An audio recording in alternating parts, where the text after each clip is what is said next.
Bugun 2026-yilning 7-yanvarida ertalabki taxminan 9:30larda immigratsiya xodimlari AQSh fuqarosini Minnesota shtatining Minneapolis shahrida otib o'ldirib qo'ygan. Eng asosiy sabablardan boshlaymiz. Avvalambor Minnesota shtati va Minneapolis shahri demokratik shtat va shahar hisoblanib, Minneapolis shahri o'zining Somalidan kelgan muhojirlari bilan mashhur. Bu muhojirlarning aksariyati allaqachon AQSh fuqaroligiga ega. Xuddi shu Somalidan kelgan muhojirlar orasidagi eng ko'zga ko'ringan shaxs esa Ilhan Omar bo'lib, u muhojir bo'la turib Kongressga saylanganligi hamda Trampning g'oyalari va qarashlariga qarshi keskin bayonotlari bilan demokratlar ichida yaxshi, respublikachilar ichida esa yomon nom bilan tanilgan. Undan tashqari Minnesota gubernatori va Minneapolis shahri meri ham Trampga qarshi g'oyalar asosida keskin chiqishlari bilan tanilgan. Hozirgi Minnesota shtati va Minneapolis shahrida boshlangan tekshiruv va reydlarning asosiy trigger vazifasini esa mana bu Nick Shirley ismli YouTuber boshlab berdi deya olamiz. Bu YouTuber nisbatan konservativ va Trampning barcha g'oyalarini qo'llab-quvvatlovchi shaxs sifatida ko'rsak bo'ladi. Xuddi shu xususda Ilhan Omar va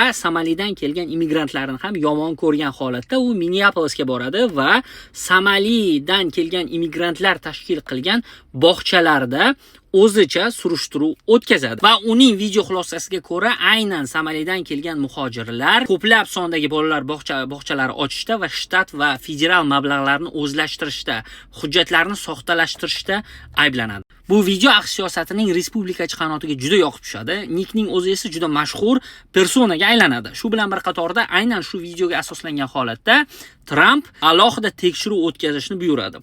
FBR va DHS alohida tekshiruvlarni boshlaydi. Ayni shu tekshiruvlar fonida qo'shimcha 2000 ta ICE immigratsiya xodimlari Minneapolisga immigratsion holatni tekshirish uchun tashlanadi. Immigratsion reydlar boshlanganiga hali bir hafta bo'lmasdan turib, 37 yoshli Renee Nicole Good ismli AQSh fuqarosi agentlar tomonidan otib o'ldiriladi. Bu voqeadan keyin Minneapolis meri juda keskin bayonotlar bilan chiqdi va agentlarni shtatdan butunlay chiqib ketishini talab qildi. Ammo federal hukumat, xususan immigratsiyaga mas'ul Kristi Noem voqeani agentlarga qarshi amalga oshirilgan terroristik harakat deb baholadi. Tarqalgan video materiallarga ko'ra agentlar uni to'xtatishga harakat qilishadi. Ayol esa to'xtashni istamaydi va mashinani boshqarishda davom etadi. Mashina oldida turib olgan agent esa unga qarata o'q uzadi. Marhumaning onasi terrorizm ayblovi haqiqatga to'g'ri kelmasligini va u hech qanday namoyishlarda ishtirok etmayotganligini ta'kidlagan. Federal hukumat o'z agentlarini himoya qilishga urinishi aniq. Voqeani mahalliy terrorizm deb atab, bunga birinchi qadam tashlab bo'lindi. Lekin bu voqea demokratlar va huquq faollari tomonidan sudga tortilishi ehtimoli yuqori.